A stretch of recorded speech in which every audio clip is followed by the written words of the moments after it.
2번 수업 시간 시작하겠습니다. 네, 선생님과 함께 오늘 역사의 흐름을 찬찬히 살펴보는 찬쌤과 함께하는 역사 수업 돌아왔습니다. 그렇다면 오늘 함께 탐구해볼 역사의 주제는 제1차 세계대전과 러시아 혁명입니다. 오늘 이 수업을 통해서 제1차 세계대전 전개의 과정과 특징, 그리고 이것이 일어났던 배경과 원인을 구체적으로 살펴보고 우리나라에서도 이러한 제1차 세계대전의 영향이 우리나라 동아시아 질서에서도 얼마나 큰 영향을 미치게 되었는지까지도 생각해 보았으면 좋을 것 같아요. 자, 선생님이 짧게 영상 4분짜리 영상을 가져왔는데 이 영상에는 크게 4가지 영화가 역사적인 장면에서 나와 있었던 부분을 편집해서 가져왔으니까 보고 선생님이랑 함께 역사 수업 진행해 보도록 하겠습니다. 네, 3분이 다 끝나서 잘 시청하고 왔죠? 좋아요. 이 영화 세 부분 편집된 부분에서는 첫 번째 영화는 라이언 일병 구하기라는 영화였고, 그 다음에 서부전선 이상 없다라는 영화와 최근에 2018년도에 개봉했었던 1917이라는 영화를 통해서 영화 클립을 가져왔습니다.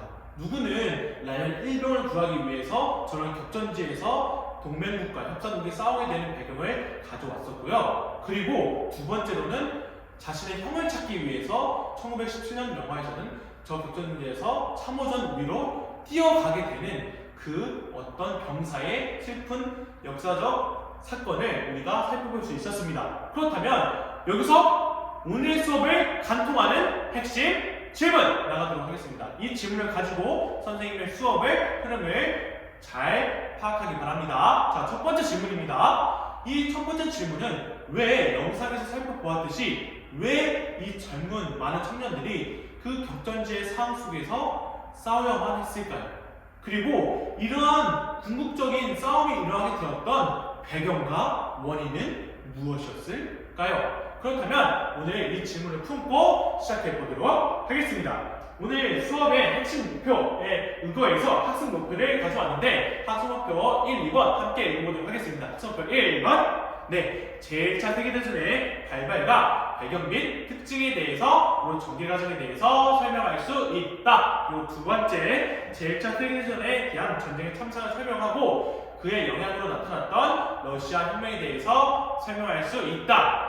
오늘의 수업은 2차식 수업이기 때문에 오늘 수업에서는 제1차 세계대전과 러시아 혁명 부분에서 제1차 세계대전에서 배워보도록 하겠습니다. 자, 오늘의 핵심 질문 이어서 과연 다음 사진을 또 가져왔는데 이 사진 속 어떤 병사들이 어떤 전투의 방식을 취하고 있는지 혹시 보일까요? 답변해 주었습니다. 은서가. 좋아요. 은서가 답변해 주었던 대로 이전의 전쟁과는 달랐던 어떤 참호가 파져 있고 그리고 크게 구덩이만 파고 여러 철조망이 쌓여져 있었다라는 부분을 아주 잘 전쟁의 특이점을 설명해 주었어요. 맞아요. 이러한 새로운 전쟁의 양상이 궁금증을 유발하는 것 같은데 왜 이렇게 되었는지 살펴보도록 하겠습니다. 자, 선생님과 함께 무엇보다 이 지도를 통해서 또 선생님이 자료를 가져왔는데 역사 읽음이들을 통해서 이미 각자 학습지에서도 이 지도가 교과서 지도랑 동일하게 나와 있는 부분이 각자 있을 거예요. 한번 확인해 볼까요? 맞아요. 유럽의 지도 중에 발칸반도를 중심으로 발칸반도 밑에 선생님이 쓰여지는 글자 한번 누가 읽어줄까요? 우리 은혜가 답변해 주었어요. 은혜가 답변해 주었대로 발칸반도는 유럽의 화약고다. 왜 발칸반도는 유럽의 화약고였을까요? 그 이유와 생각을 품으며 수업을 진행해 보도록 하겠습니다. 첫 번째로 이런 발칸반도에 왜 유럽의 화약고라는 별명을 끼치게 되었냐면 그 당시에 제국주의 열강 간의 식민지 경쟁과 함께 발칸반도의 민족주의는 발칸반도 자체 내부에서 여러 민족이 있었기 때문에 유럽의 화약고로 불리게 되었다는 부분인데 원래는 발칸반도를 차지하고 있었던 나라가 있었는데 바로 오스만 투르크 즉 이전 차시배웠던 오스만 제국이었는데 이 오스만 제국이 점차 약화되면서 이 지역에서는 범게르만주의와 그리고 범슬라브주의가 대립하게 됩니다. 그 무엇보다 우리가 알아야 되는 게 제1차 세계대전의 시발점이라고 할 수 있었던 발칸 전쟁의 발칸반도의 상에 대해서 알아야 되는데 이 발칸반도의 상황은 첫 번째 상으로 살펴보자면 범게르만주의와 범슬라브주의가 싸우게 되고 있는 대립의 상황이었다라는 부분들로 할 수 있고 이 결과 내용으로는 이 범게르만주의에서는 제르머니 맞아요. 게르만을 영어로 하는 독일을 중심으로 했던 오스트리아 헝가리 제국이 범게르만주의를 지지하게 되었고 범슬라브주의는 러시아와 세르비아를 중심으로 했던 범슬라브족 중심으로 발칸반도는 이제 발칸 전쟁으로 기결되게 됩니다. 즉 이렇듯 발칸반도에서는 발칸 전쟁이 일어나게 되는데 이것을 시작점으로 해서 이제는 영토 분할 과정이 내분에서 일어나니까 발칸 전쟁이 일어났어요. 그런데 이 원인이 무엇이냐? 바로 오스트리아 헝가리 제국이 어딜 차지하게 되었다? 이것의 배경이 맞아요. 보스니아 헤르체고비나를 병합했기 때문이었다라는 부분들로 살펴볼 수 있을 것 같습니다. 그렇다면 선생님과 함께 다음 수업 시간 다음 이제 수업에서는 이제 제1차 세계대전과 전개 과정에 대해서 살펴보도록 할 건데 제1차 세계대전의 전개 과정에 대해서 살펴보도록 할게요. 제1차 세계대전의 전개 과정에 대해서 첫 번째 왜 이 제1차 세계대전이 벌어지게 되었느냐? 이미 발칸전에 대해서 배워봤듯이 이미 범게르만주의와 범슬라브주의가 서로 너무 팽팽하게 다투고 있었다라는 부분들을 생각하고 있으면 좋을 것 같아요. 근데 첫 번째 제1차 세계대전의 배경이란 무엇이냐? 첫 번째 배경으로는 바로 독일 내외 대외적인 정책의 변화라는 부분입니다. 독일이 대외적인 정책이 어떻게 변화됐을까요? 은서가 답변해 주었듯이 이전에 빌hel름 2세가 주축이었는데 이제는 비스마르크가 중심이었는데 비스마르크가 실각하고 빌헬름 2세가 세계 정책을 펼치게 되면서 현상 유지 체계였던 비스마르크가 아닌 이제는 빌헬름 2세가 즉위하게 되면서 이전과는 달랐던 전쟁의 양상을 시작하게 되었다라는 부분이었겠고 무엇보다 빌헬름 2세가 패착 정책을 했었다라는 부분을 알 수 있겠습니다. 다음으로 또 다른 배경으로는 맞아요. 교과서 하단 페이지에 자료가 나와 있는데 사진 자료에도 똑같이 나와 있는 스크린을 확인해 볼까요? 맞아요. 도표로 표현되어 있듯이 삼국 동맹과 삼국 협상이 싸우게 되는 결과를 맞닥뜨리게 됩니다. 자, 삼국동맹과 삼국협상이 서로서로 의견이 불일치하게 되자 이제 유럽 내부에서는 전쟁을 할 수밖에 없었던 것이죠. 그리고 아까 살펴보았던 이러한 발칸반도의 범게르만주의와 범슬라브주의의 상황이 배경이 되기도 하겠습니다. 그렇다면 이번에는 전개 과정에 대해서 살펴보자면 전개 과정으로는 맞아요.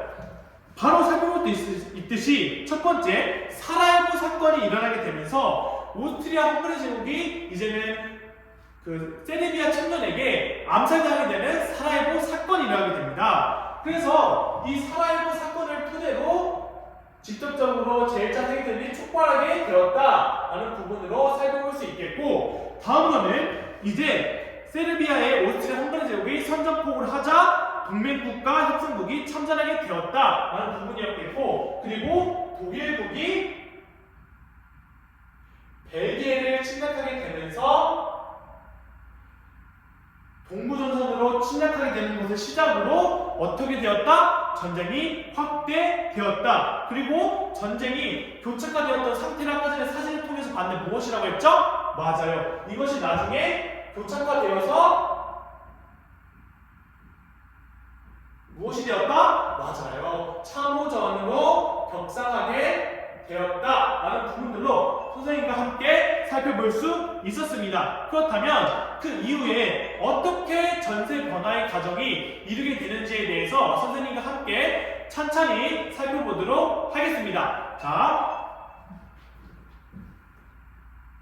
천천히 살펴보도록 할 텐데 이 전쟁의 변화 과정은 어떻게 변화가 되느냐, 바로 전개 과정 부분에서 전개가 변화가 됩니다. 이 전개 과정이 변화되는 부분에서 전세가 어떻게 변화되냐? 미국이 갑자기 참전하게 되었어요. 왜 참전하게 되었을까요? 그 이유는 그 당시에 독일이 먼저 참전했을 때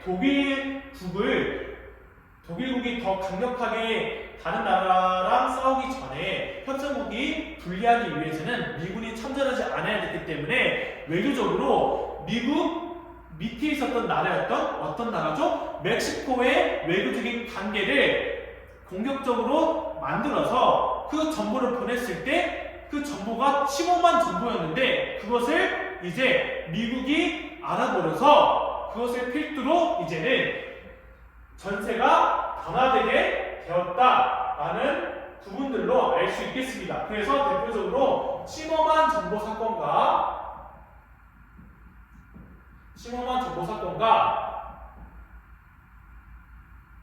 그 당시에 독일이 무제한 잠수함 작전이라고 해서 모든 그 북해 영국이 협상국으로 있었을 때 영국과 교역하는 모든 교역선들을 다 파괴시켜버리는 작전을 하게 되었는데 그것을 바로 무제한 잠수함 작전이라고 하는데 무제한 잠수함 작전을 통해서 이제는 그 당시에 그저 여객선이었던 루시티아니아호가 격침되게 되자 그것에 팔아서 미군이 참전하고 미군이 엄청난 증강된 군비를 투자하게 돼서 협상국이 유리해 결국 어떻게 되었다? 전개 과정으로 맞아요. 협상국이 승기를 잡게 되었다라는 부분들로 살펴볼 수 있을 것 같습니다. 그렇다면 이것에 대한 마지막 종결 과정으로 살펴볼 수 있는데 종결된 부분에서는 당연히 어떻게 됐었다? 독일이 패망하게 되었다라는 부분들로 그 이후에 독일 내부에서도 뭐가 일어났다? 독일이 패망하게 되자 그 전에 독일 혁명이 발생하게 되었다라는 부분으로 기결되게 됩니다. 이것으로 발칸반도에 있었던 전투적인 형세와 그리고 제1차 세계대전의 배경, 전개 과정, 전세 변화 및 이후의 마지막에 결과까지도 살펴보았으니까 다음 수업 시간에는 선생님과 함께 러시아 혁명에 대해서 살펴보도록 하겠습니다. 다음 수업 시간에 만나도록 하겠습니다. 그것으로 수업 시간 마치도록 하겠습니다. 감사합니다.